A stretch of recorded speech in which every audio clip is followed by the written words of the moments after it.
I'm Danny Shaw, professor at John Jay College of Criminal Justice on 59th Street in New York City. I taught here in this beautiful city. This is León.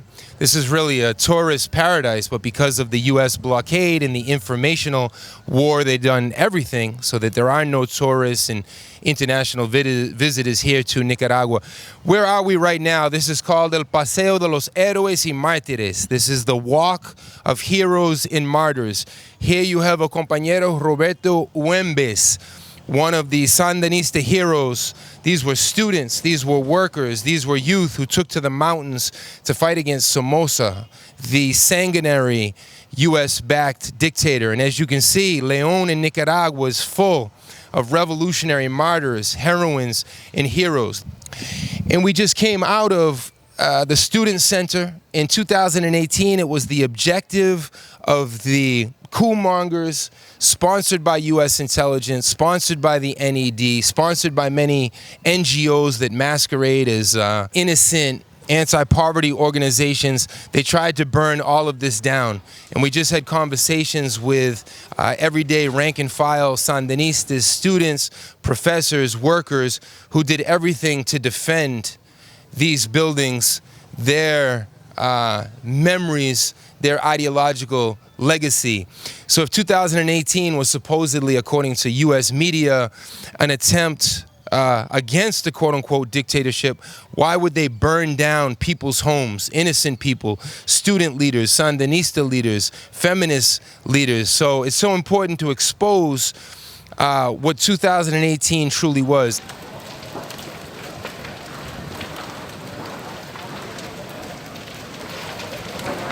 Several of the coup mongers, they don't even respect their own homeland, Nicaragua. They tried to destroy our national property. And this is a student center, the Coup, and also private property. Their mission was a destructive mission.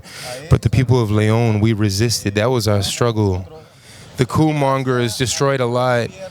But thank you to our government. Thanks to Comandante Daniel and the comrade Rosario Morillo, we could, and I say we because we were protagonists, we could stand with them and resist.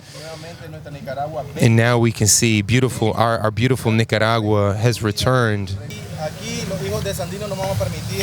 We are the daughters and sons of Sandino. We're not going to let them have another coup against us.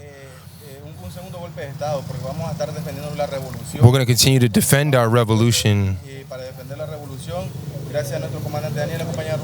Thanks to our president and vice president and this government of national reconciliation, our country is advancing even through this 2018 coup. They never will be able to, and they couldn't, and they never will be able to enact a coup against us. This is Comandante Camilo Ortega. This is the brother of Daniel Ortega. He was a student organizer, a revolutionary, and he was assassinated in 1978. So, of course, the Ortegas have given so much for the self-determination of this country and suffer from how many generations of trauma for their sacrifices. Over here we have Carlos Fonseca Amador. This is the ideological motor of the Sandinista revolution. He was killed as a guerrilla in 1976. He got training from the Cuban Revolution. He's someone that generations now of Sandinistas have studied. He's the Lenin or the Marx or the Rosa Luxemburg of the Nicaraguan Revolution. And here it says, the Nicaraguan student movement has written brilliant pages that allow it to trust that it will always be faithful to its role as the vanguard of the people.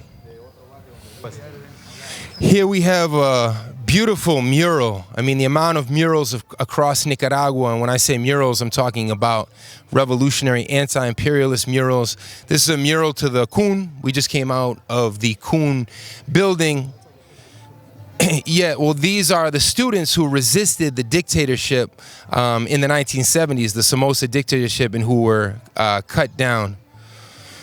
And it says here, long live the students and student resistance. This was the heroic gesture of the students. Long live the students.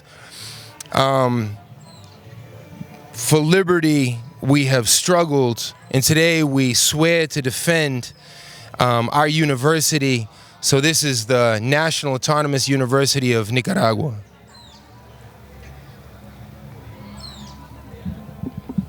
This is more cultural, but indigenous resistance. Here we have a cultural mural. You can see the indigenous resistance, the volcanoes, the lakes, the poetry of Rubén Darío. This mural is very interesting, calling out the CIA in the diverse ways that the CIA has a hybrid war against Nicaragua, against the different sovereign nations of South America, the Caribbean, and the Third World. So there you see the Green Berets, the U.S. soldiers invading, the Nicaraguan people being persecuted but defending themselves. And there's the dream of Nicaragua. There's a famous line by Silvio Rodriguez, the Cuban poet and singer, who said, "Why does Nicaragua hurt U.S. imperialism so much? Because Nicaragua trains its children and gives their children a true critical anti-imperialist education. That's why the U.S. can never forgive the Sandinista people, the Nicaraguan people."